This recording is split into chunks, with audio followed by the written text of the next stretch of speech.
Hola, ¿cómo están? Bienvenidas a todas las personas que nos acompañan aquí en Siempre Literatura, el espacio virtual de la Ronda Lectora de la librería Liliana Bodoc de la Facultad de Filosofía y Letras de la UNCUYO. En la continuidad, entrega número 10 de La hija única de Guadalupe Nettel. Acabamos de dar inicio a la segunda parte. Podríamos decir que la clave de esta segunda parte es que Inés llega a su casa junto con su mamá Alina, todo lo que rodea a esta situación inesperada de un bebé que iba a morir y que ha sobrevivido a su manera, ¿no? Algún pequeño debate se dio en las redes, algunas lectoras me comentaban que cuando yo decía que la pediatra le había ofrecido la eutanasia a Lina, no era así, que ellas veían que en realidad la doctora la estaba probando. Puede ser, es una perspectiva que a mí no se me ocurrió, no se me presentó, pero sí sigo creyendo que de fondo hay un debate sobre el tema de la eutanasia, porque la eutanasia no es legal. Entonces, más allá de que ella le diga que no le diga a nadie, se lo dice también porque pueden ir presas, ¿no? Si la eutanasia se lleva adelante. Es un tema filosófico, bueno, que está en un territorio de derechos, ¿no? Que son pocos los países, sobre todo los países nórdicos, creo que Canadá, ahí, bueno, tienen eutanasia, pero el resto de los países la eutanasia está penada por la ley. Entonces, no hay posibilidad de que esto ocurra. Por lo cual, más allá de que a lo mejor la pediatra la pone a prueba y le hace dar cuenta de que ella quiere quedarse con la nena, solo que está asustada, y la quiere cuidar y la quiere, ¿no? Y quiere salir adelante en ese proyecto de esta nueva maternidad que se ha presentado. Creo que de fondo, entre todos los temas que Nettel quiere poner en juego, también está el tema de la eutanasia, como digo, al lado de todas las preguntas filosóficas sobre los seres diferentes, ¿no? Así que, bueno, interesante debate. Gracias por acompañarme, por estar tan atentas, por tirarme data, por involucrarse con la lectura. Sabíamos que la hija única iba a generar muchísima emoción y lo estamos constatando. Y hoy vamos a ir a la entrega 10, cargada de pequeñas situaciones, microsituaciones domésticas, ¿no? Pero con toda esta perspectiva respetuosa, de abrir y no de dogmatizar ni de moralizar, ¿no? Sino de sentir, de acompañar, escrita con estos capítulos tan breves también. Así como hablamos de esos diálogos que aparecían, no muchos, y cuando aparecen son muy contundentes, esta prosa muy breve, ¿no? Que tienen los capítulos, también le hace tener un ritmo que se me hace que es algo del estilo de ella, que permite también que podamos seguir acompañándola en estos temas que a priori son muy dolorosos, que a priori tenemos nuestras posiciones tomadas, que a priori no queremos leer o no serían los temas que nos interesan. Podríamos decir, estamos como prevenidas, como con alguna resistencia. Sin embargo, bueno, creo que también este ritmo, este modo literario de ella nos permite acompañarla. Entonces, habíamos dejado en el capítulo 1 la semana pasada, esta segunda parte, y vamos a dar comienzo al capítulo 2 de la segunda parte, que claramente es la llegada de Inés a su casa, sumergió a Lina aún más dentro de la escafandra. Ya habíamos hablado capítulos atrás, que esa escafandra, que es la personalidad también, la forma de vivir sus dolores que tiene Alina, y las preguntas de las amigas o de las que están alrededor, de dónde ponerse, de cómo acompañarla, ¿no? De cómo no invadirla, Dejó de salir a la calle, dejó de leer los periódicos, dejó incluso de consultar internet y las redes sociales. Por más que sus amigas intentábamos hablar con ella, era imposible establecer un contacto sostenido y mucho menos hacer proyectos o invitarla a salir. Los médicos se lo habían dicho a las claras.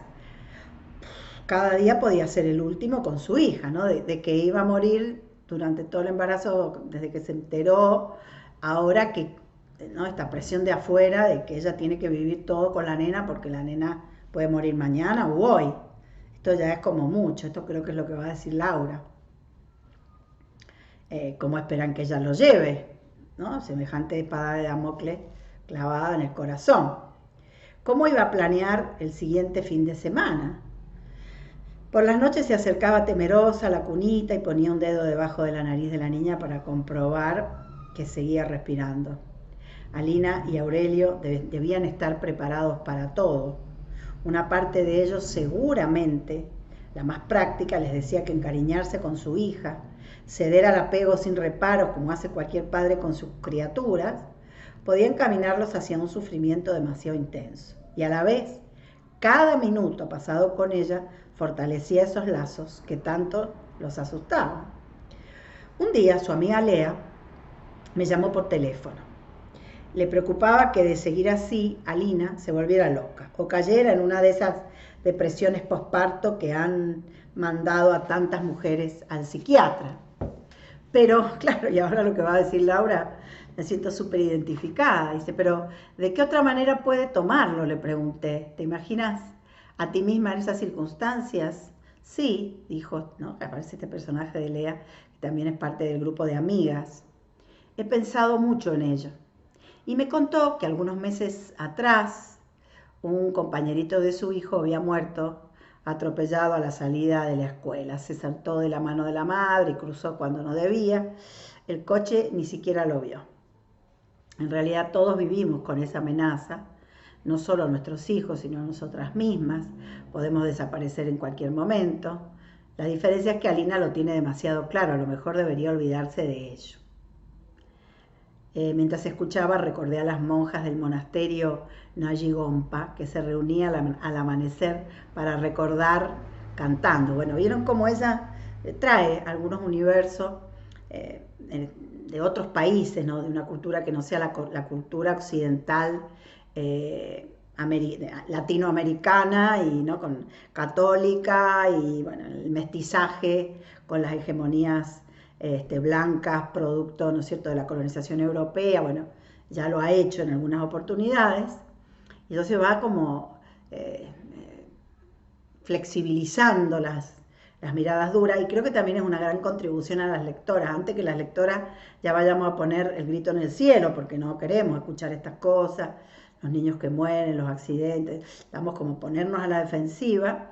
La estrategia de escritura nos lleva a estas palabras que ella recuerda, en esta charla telefónica que tiene con Lea, que está preocupada por cómo la ve a Alina. Y dicen las monjas del monasterio que ella recuerda, está citado, ¿no?, con letra cursiva, como las olas en el océano, todas las cosas están condenadas a la impermanencia y a la muerte. La vida de cada ser es efímera como una burbuja de agua. Les recomiendo buscar por ahí a Paula Neder, una artista mendocina, una cantante, una compositora, bueno, una artista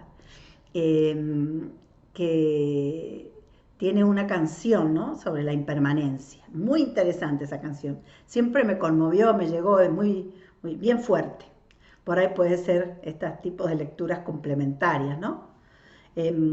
Por supuesto que desde, digamos, en los enunciados existencialistas de mediados del siglo XX, tanto en América como en Europa, como en los países donde hubo fuertes improntas existencialistas americanas, como puede ser la figura de Rosario Castellanos, que fue una existencialista en la Ciudad de México, ¿no es cierto?, irradiándose aquí, cómo puede haber sido Virgilio Piñera en Cuba, a partir de los años 50, hablando de ese existencialismo a la cubana, y la certeza de la muerte, la absurdidad de la vida como las decisiones que tomaron en la condena de ser libres.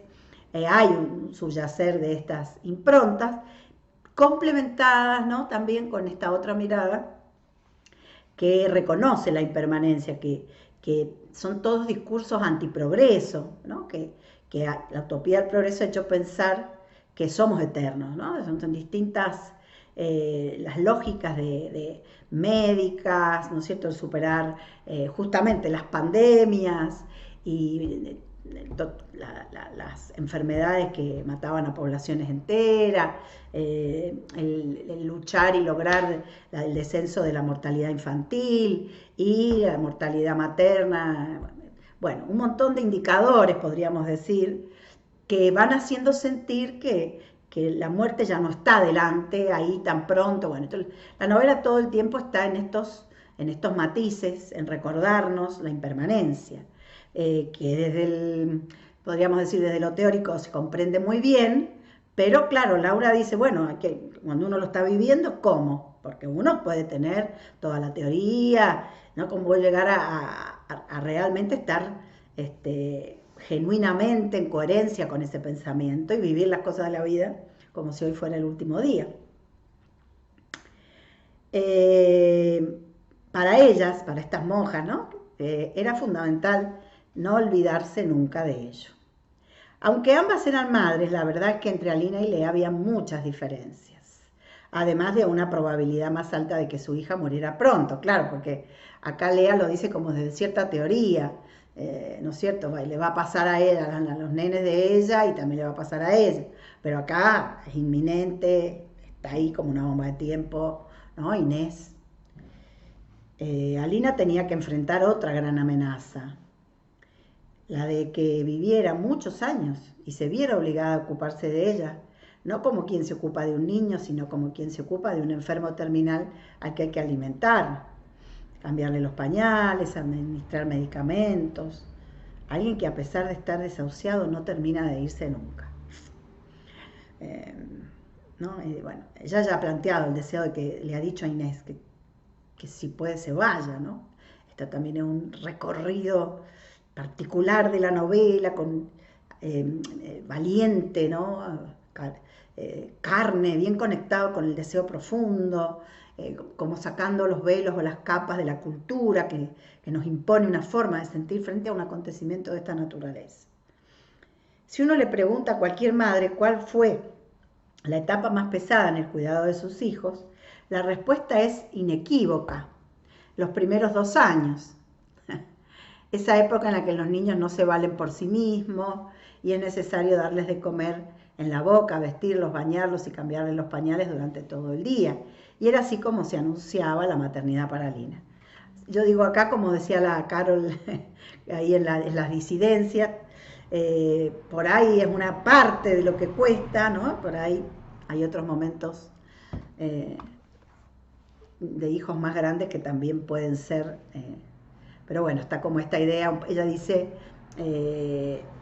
inequívoca, se ve que ahí como ella ha hecho una buena, ha encuestado a muchas madres y ha que esos primeros 2 años son del tipo de maternidad que probablemente sea el que le toque tener más de 2 años a Alina, si Inés sigue viviendo. También se dice que esos meses son el periodo durante el cual las mujeres se vuelven adictas a sus hijos. Lea me explicaba que no se trata de un síndrome de Estocolmo, como yo siempre había pensado, claro, ella que está tan afuera de la maternidad, sino de algo químico. Los bebés suscitan en sus madres la producción de una serie de hormonas para propiciar su bienestar y también su apego. Me pregunté si Inés también la secretaba y a qué edad dejaría de hacerlo, tal cual, ¿no?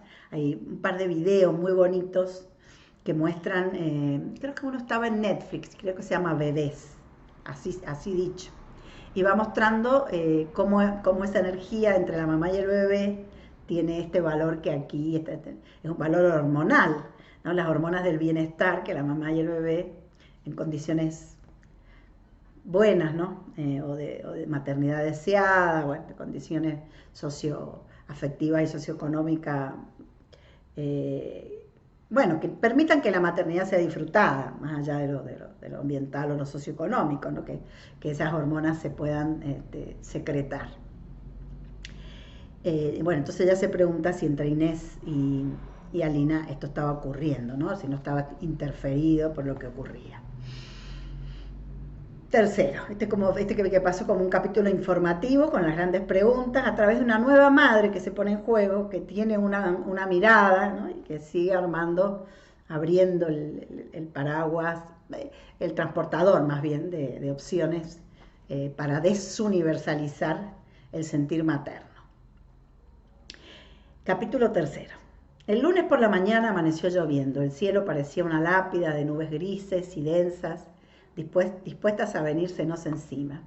Mientras me fumaba el primer cigarro del día en la poltrona del balcón, vi a Nicolás cruzar el patio interior del edificio.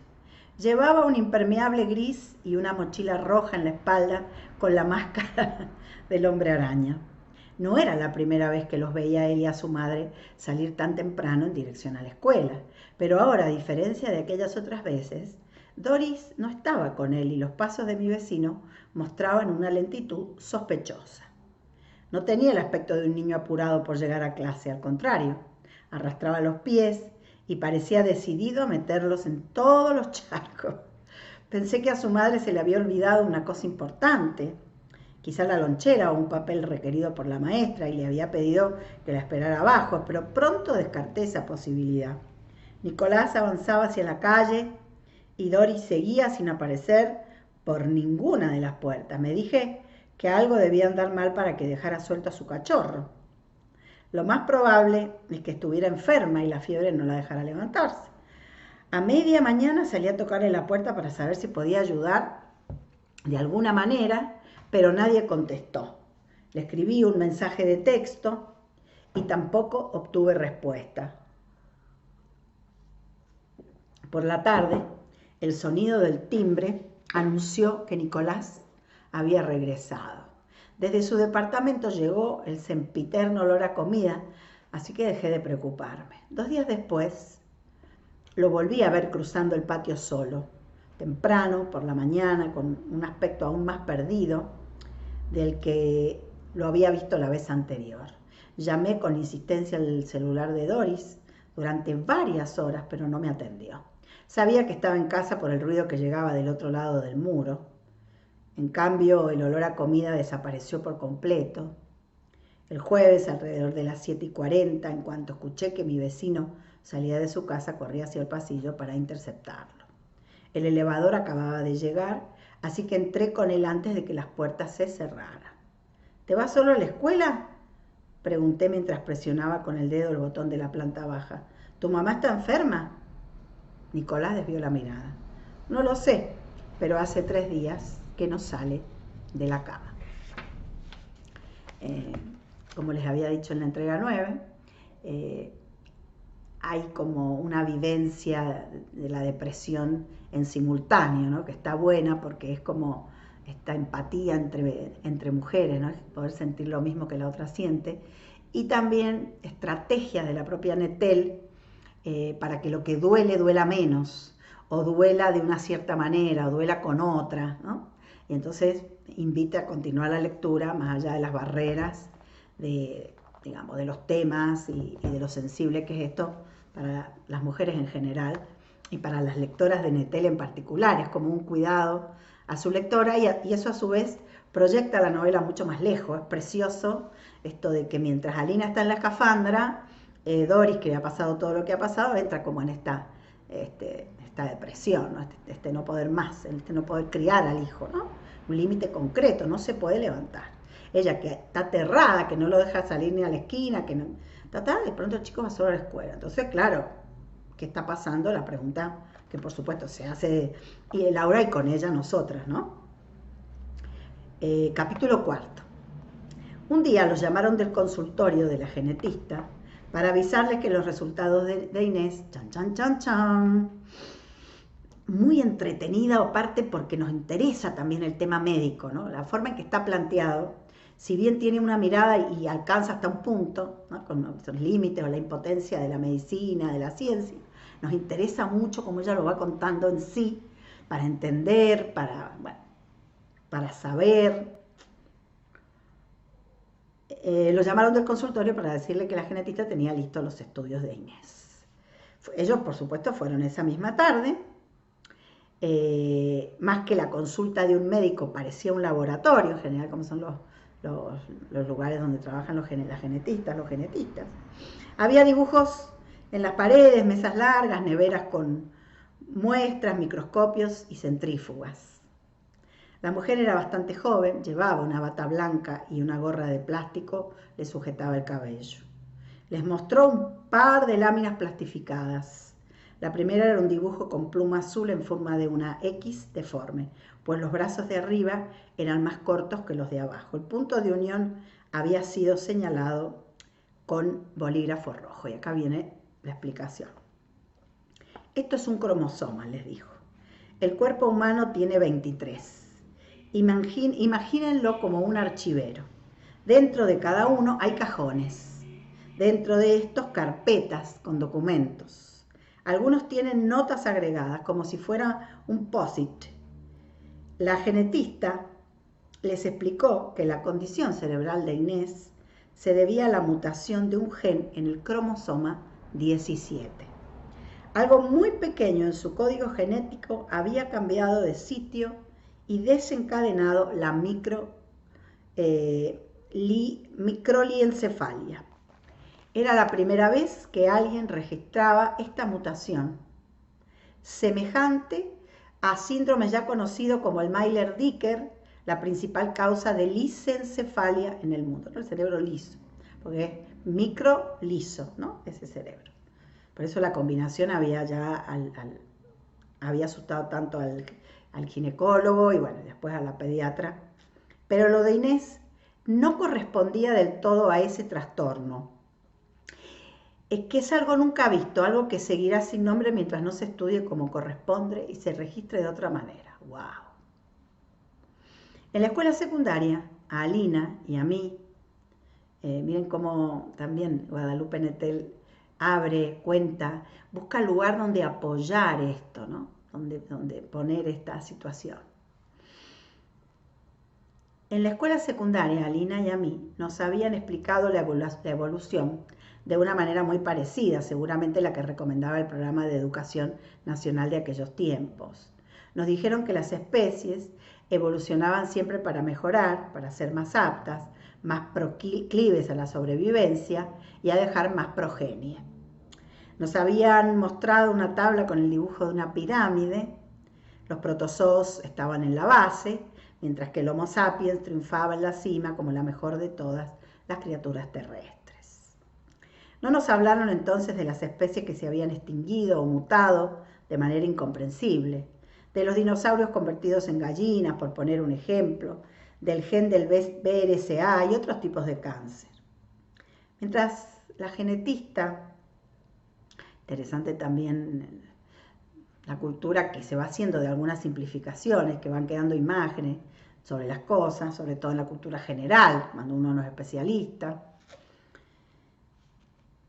Mientras la genetista intentaba convencerlos de que siguieran adelante con los estudios, Alina recordó la lámina con la pirámide evolutiva que señalaba su maestra de biología y se preguntó si verdaderamente el ser humano estaba en la cima y qué significaba evolucionar.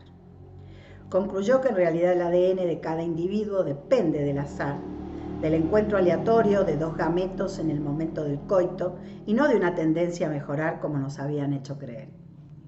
Interesantísimo esto. La simplificación, ¿no?, de la evolución. ¿Habría tenido Inés las mismas posibilidades de nacer así si en vez de Aurelio hubiera elegido a otro padre? Qué capítulo este, chicas.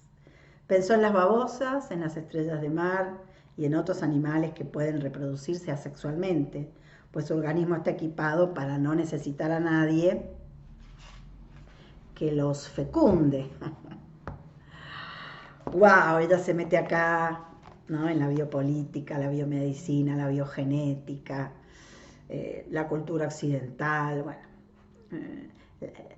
la mediática, la academia, cuál es la información que manejamos, cómo la hemos procesado, la superioridad de los humanos, ¿no?, sobre el resto de las especies. Bueno, re profunda, muy Nettel, y volvemos al matrimonio de los peces rojos. Todo esto ya está está ahí, ¿no? En un germen de su obra. A diferencia de los primates, esas bestezuelas nacen perfectamente capacitadas para sobrevivir por sí mismas, para enfrentarse sin ayuda de nadie a los peligros del bosque y del océano. ¿No merecían ellos estar en la cima antes que el chimpancé o el Homo sapiens? Volvemos a las preguntas filosóficas. A diferencia de los médicos, la actitud de la genetista no era ni resignada ni indiferente, movía las manos con velocidad y su tono de voz era casi entusiasta. Mientras decenas de mis colegas están obsesionados con la ingeniería genética, manipulando organelos y editando genes en busca de la perfección, al decir esta palabra juntó el cordial y el índice de ambas manos y dibujó 2 comillas en el aire. Mi objetivo es registrar lo contrario. Estoy segura de que el interés, pero también la belleza de nuestra especie radica en sus miles de variantes, en esas mutaciones insospechadas como la de Inés. Así como la pediatra, esta genetista tiene una mirada sobre el tema no hegemónica. Entonces también problematiza la novela, diversifica los puntos de vista, ¿no? Y a nosotros las lectoras probablemente nos ponga, si no somos médicas o no estamos en estos temas, nos ponga ante algo que antes nunca habíamos pensado. Su hija es muy especial, no sé si son capaces de verlo. Acá me recuerda cuando en el capítulo anterior, en la entrega anterior, el chelista, amigo de la familia, le toca el chelo y Laura le dice a Lina, ella escucha, ella oye. Y acá siempre está este misterio, ese limbo, ¿no? Esa liminalidad entre lo que ha podido describir la ciencia y a veces las personas particulares ¿no? Bueno, y en el caso de Inés, que si no está descrita la patología, imaginemos que es mucho más difícil saber qué va a ser Inés, cómo va a ser Inés. Pero la genetista le dice que es especial. Podríamos no solo averiguar la naturaleza, sino el comportamiento del gen. Todavía hay tantas cosas por descubrir. Por ejemplo, ya que no hay nadie con este gen en su familia, ¿qué condiciones se dieron para que naciera así? Bueno, en su tema la genetista está fascinada.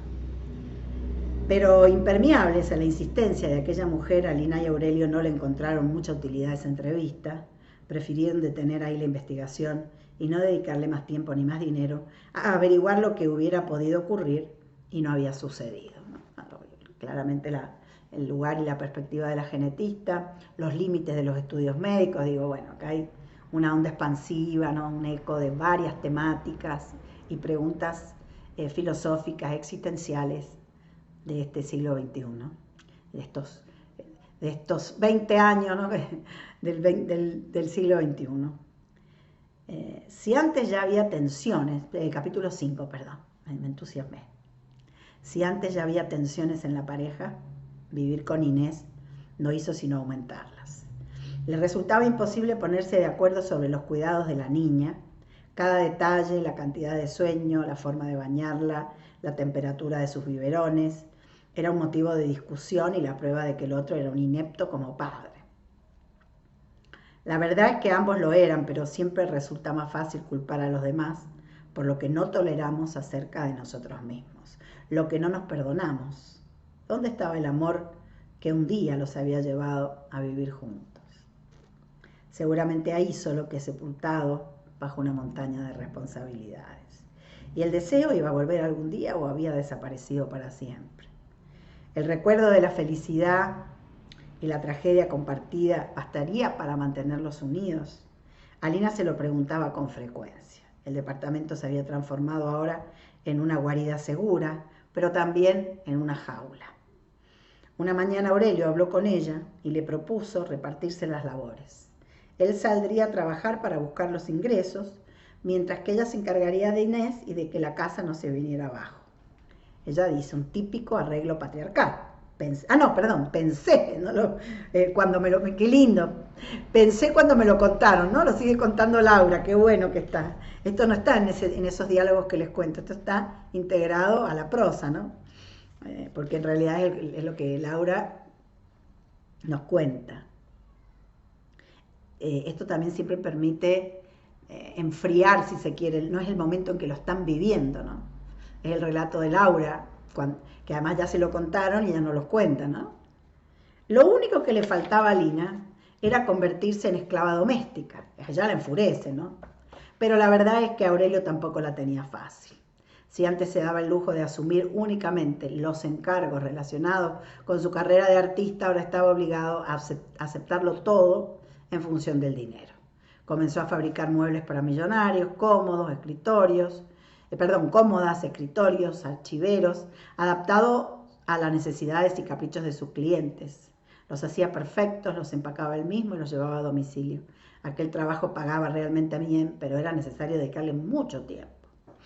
Lo peor era especular sobre el futuro, imaginar la muerte de Inés o visualizarse a sí misma arrastrando por las calles irregulares y llenas de hoyos de la ciudad una silla de ruedas donde iría una mujer a la que tendría que bañar y alimentar hasta el fin de sus días. Cuando pensamos en esta silla, creo que también como lectura complementaria, vamos a Las primas, ¿no?, de Aurora Venturini. Cuando estuve en el Independencia leímos el primer capítulo donde presenta a estas dos hermanas diferentes, ¿no? Y lo que implica esa vida marginal de la hegemonía, de la salud, de la normalidad, muy emocionante. Bueno, y aquí ambos escenarios en este momento les resultan insoportables. Y esto de ponerse de acuerdo para maternar y paternar, que siempre es un tema, ¿no?, en la familia, es un trabajo, una tarea, un encuentro, un desencuentro, acá se ve agravado por las circunstancias de Inés. ¿Qué pasaría, por ejemplo, si su hija le sobrevivía? ¿No? Pregunta que muchos papás se hacen cuando tienen un niño especial. ¿Quién se ocuparía de ella? ¿En quién recaería esa responsabilidad? Para no volverse loca, como temía Lea, Alina decidió seguir el consejo de la doctora Mireles de vivir en el presente, es decir, enfocarse en los actos y en los acontecimientos cotidianos, sin pensar en lo que podría pasar después. Hoy respira, mañana no sabemos.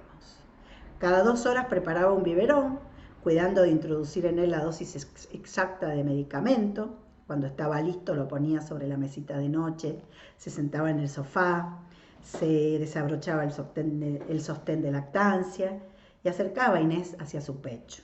Trataba de sincronizar su propia respiración con la de ella, concentrada en no perder el ritmo, pero también abierta al olor de su piel, a la succión, a la temperatura y al peso del cuerpo. Cada uno de estos actos, pero también los pequeños placeres, como tomar una taza de té durante sus pausas, comerse un chocolatín, fumar un cigarro en el balcón mientras observaba la buena salud de sus plantas, era para Alina el apoyo que le impedía caer en el abismo. En un libro hermoso y terrible llamado La Tregua, Primo Levi asegura que si logró sobrevivir a la deshumanización de Auschwitz, fue gracias a una serie de rutinas cotidianas. Esto es maravilloso porque este intertexto pone a Netén en un lugar extraordinario, ¿no? Una clave ideológica muy interesante. La deshumanización de Auschwitz fue gracias a una serie de rutinas cotidianas, como lavarse la barba, que le recordaban su vida de antes y le devolvían dignidad. Son las acciones sencillas como estas las que sostienen al día. Alina amaba ese libro, lo había leído varias veces durante su adolescencia y estoy segura de que sus palabras dejaron huella en algún lugar de su conciencia. Después supe que en cuanto tenía un rato libre, se instalaba frente a la computadora a comprar por internet. Si bien nunca había sido afecta a los centros comerciales, odiaba la cantidad de gente, la sensación de encierro y el volumen de la música, descubrió en línea un placer nuevo e intenso. ¿Vieron los claroscuros? Lo tragicómico. Durante aquellos meses visitó los sitios de sus marcas favoritas, pero también los que el buscador le sugería, y cuando encontraba algo, un vestido, unos jeans, unos zapatos originales, apretaba el botón azul para adquirirlo. También compró libros, películas, aparatos electrónicos y muebles. Cuando llegó el primer estado de cuenta de su tarjeta de crédito, lo rompió en pedacitos sin abrirlo siquiera. Se prometió no volver a gastar y lo consiguió durante algún tiempo. pero apenas aumentaba su nivel de ansiedad, reincidía sin poder evitarlo. Finalmente le bloquearon la tarjeta. Era la primera vez en su vida que le pasaba algo así.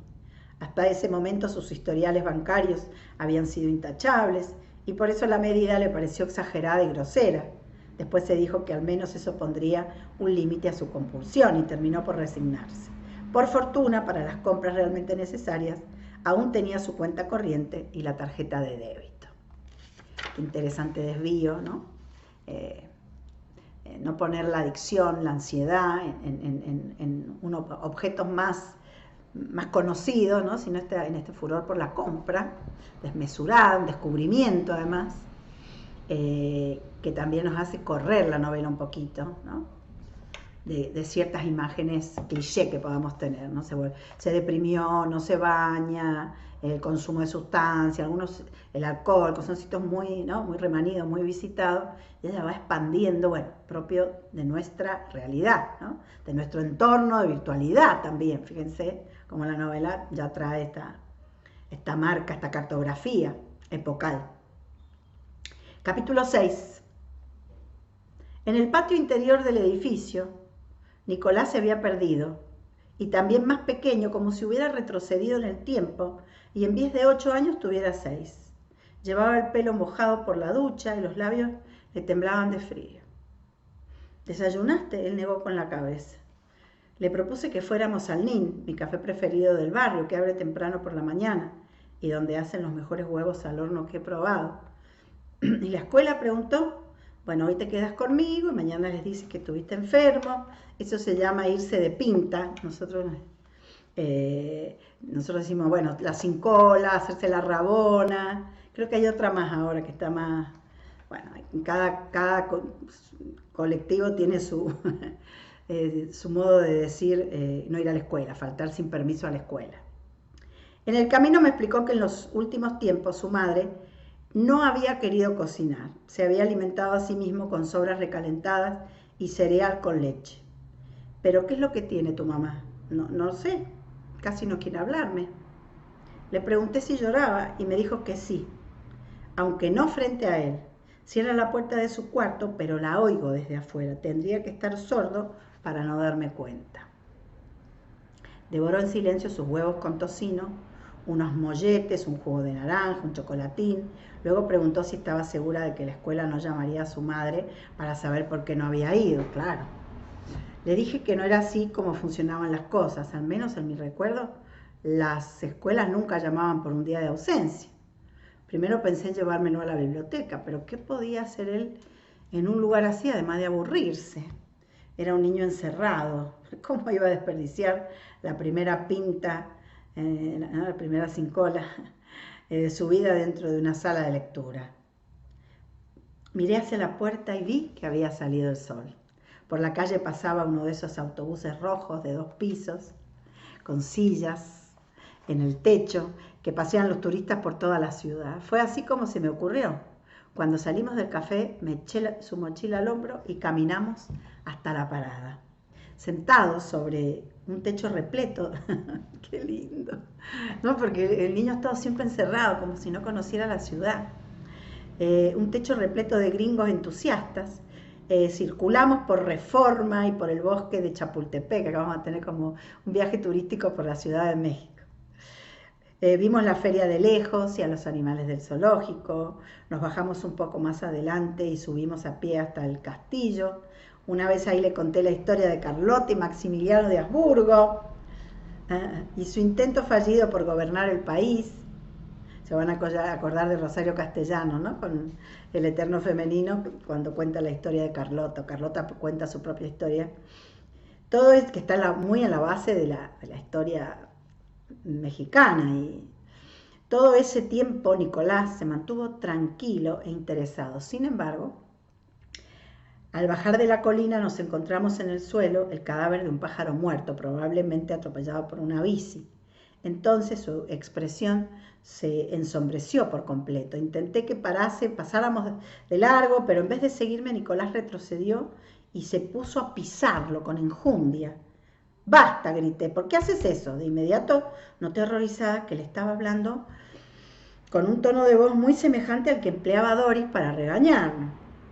Entonces decidí no pronunciar ni una palabra más. Este momento es buenísimo, porque uno de afuera siempre tiene, oh, ¿cómo va a hacer eso la madre? ¿Por qué lo trata así? Bueno, ¿cómo encontrar ese punto? Qué difícil es. Y bueno, y cómo trabaja la empatía ella, ¿no? Ya le ha salido esto espontáneamente y ahora, bueno, descubre lo que está sintiendo Doris. No a través de un cuento sobre Doris, sino una experiencia tremenda. Total, el animal ya estaba muerto. Qué daño podía haber en rematarlo, pero bueno, dejé que Nicolás triturara con la suela del zapato los huesos de aquel cadáver emplumado. Tampoco protesté cuando se cansó de hacerlo y agotado por el exabrupto sujetó mi mano dispuesto a seguir caminando como si nada. Avanzamos unos pasos en silencio, con su manita caliente y sudorosa dentro de la mía, como un intento por rescatar el buen ánimo de nuestro paseo. Me detuve frente al vendedor de globos, le compré uno redondo, de color azul metálico, que paseó silenciosamente mientras bajábamos de la colina.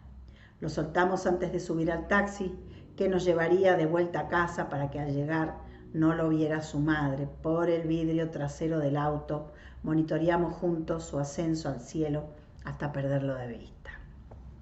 A las 2:15 mi vecino tocó el timbre como de costumbre y subió a su departamento. 20 minutos después llegué yo con 2 cajas de pizza. Nos sentamos solos en la cocina. Su madre seguía encerrada en el cuarto. Cuando escuchó mi voz, Doris salió, con el pelo recogido y un suéter que le llegaba a las rodillas. Había adelgazado mucho. ¿Qué haces aquí? ¿Qué haces aquí? Perdón. No quedó claro si se dirigía a mí o al niño. ¿Tienes hambre? ¿Quieres comer? Pregunté. Lo que quiero es que dejes de meterte en nuestra vida. Me espetó con su voz de fumadora. Qué bonito. Después se sentó junto a nosotros y comió en silencio. Por la desesperación con que engulló esas 4 rebanadas, supuse que llevaba mucho tiempo con el estómago vacío. Nicolás se levantó de la mesa y fue a encender la televisión. Ella siguió clavada en su silla, absorta en una de las esquinas del suelo, donde avanzaba disciplinadamente una fila de hormigas. Oh, lo que faltaba, ¿no? Como la aparición de los insectos, ¿no? Acá viene Clarice Lispector. Alguien había dejado caer un poco de mermelada y eso había traído al escuadrón. Doblé las cajas, las tiré a la basura, recogí los platos que habíamos usado, reuní todo lo demás que flotaba sobre la encimera y me puse a lavarlos. Cuando terminé, me sequé las manos con un trapo de higiene dudosa que encontré por ahí y regresé a la mesa. Y ahora viene una pregunta que estamos esperando, ¿no? ¿Quieres explicarme qué te está pasando?, pregunté. Ella negó con la cabeza. Necesito saber para poder ayudarte, insistí, pero ella siguió igual de cerrada. Bueno, si en algún momento cambias de opinión, ya sabes dónde encontrarme. Desde la sala llegaba la música del Inspector Gadget. No sé si se acuerdan del Inspector Gadget, yo mucho porque mi hijo era fanático. Me acerqué, un dibujo animado, ¿no? Me acerqué a Nicolás y le sacudí el pelo. Él se puso el índice sobre la boca, yo le guiñé un ojo para que entendiera que no debía preocuparse. Lo que habíamos hecho esa mañana sería nuestro secreto. Antes de irme a casa volví a pasar por la cocina donde Doris seguía mirando el suelo. Me despedí con un beso en la mejilla que no me devolvió. También nos empezamos a preocupar solo por la escafandra de Alina, sino también por este estado de Doris. Como a las 3 semanas después de su nacimiento, acá viene la tercera madre, ¿no? Laura hace como este paseo por las madres, por lo que siente Alina, por lo que siente Lea, por lo que siente Doris. Y bueno, ella no es madre, así que ella está afuera y ahora se va a encontrar con la paloma. Y con este párrafo remate de este capítulo terminamos la entrega de hoy. Una entrega que ha abierto un montón de puertas, una entrega así como informativa, porque han ido pasando todas varias cosas de mucha trama y que se va a abrir, ¿no? Seguramente en la entrega próxima. Como a las 3 semanas después de su nacimiento, las palomas le impartieron a su cría sus primeras lecciones de vuelo. ¡Qué bonito! Primero unos simples movimientos de ala, luego un revoloteo torpe y fugaz por encima de la viga. Aún así el pajarito me seguía, qué bueno, resultando antipático. Miren cómo insiste en la obligatoriedad de que los hijos nos caigan simpáticos. Sus plumas oscuras le daban un aspecto extraño, como de mal agüero. Y bueno, ella que lo mira de afuera también, ¿no? Ella a Nicolás le cae simpático, con Inés tuvo ese vínculo a través de la música, y el pequeño, el pequeño pajarito le seguía siendo antipático. Sus plumas oscuras le daban un aspecto extraño, como de mal agüero. Yo sé que hay palomas de muy diversos tonos y que algunas son negras. El problema no era su color, sino la poca semejanza que tenía con sus padres. Tampoco arrullaba ni emitía ningún canto. Me tranquilicé pensando que en poco tiempo se marcharía de la casa. ¡Charán! Bueno, ratifico que estos 4 capítulos son muy entretenidos, muy picados, pasan varias cuestiones y deja pendiente acá, ¿no?, esto de las madres que sienten. ¿Qué pasa con los hijos y las madres, ¿no?, las hijas y las madres? ¿Qué se siente cuando nacen? ¿Qué tanto se parecen o no a sus padres? ¿Qué caminos eligen? Bueno, muchísimo, un montón hermoso. Sé que se van a ver entretenido mucho con esta entrega, que venía bien después de una entrega en que se lloró bastante la semana pasada, así que acá estos 4 capítulos, mucha info, mucha data, momentos muy bonitos como el globo, ¿no? Pasear, ver la Ciudad de México desde el micrito turístico, un pasaje precioso, súper original, que nos permite mirar con alguna distancia, como les decía. Esta es una estrategia de la escritura que me parece que está bueno remarcar, que es la forma en que ella encuentra para que vayamos atravesando estos temas que son los temas más dolorosos, ¿no? A los que no queremos prestarle el sufrimiento ni el cuerpo. Sin embargo, lo hemos hecho aquí en Siempre Literatura, el espacio virtual de la ronda lectora de la librería Liliana Bodoc de la Facultad de Filosofía y Letras de la UNCUYO. Entrega 10 terminada, justamente para la semana 10, miren que para el 10 de mayo, así que esos números ahí nos tiran una linda energía. Gracias por seguirme, por acompañarme, por escribirme en redes, por estar atentas. Una gran compañía en este tiempo de pandemia. Siempre Literatura. Gracias.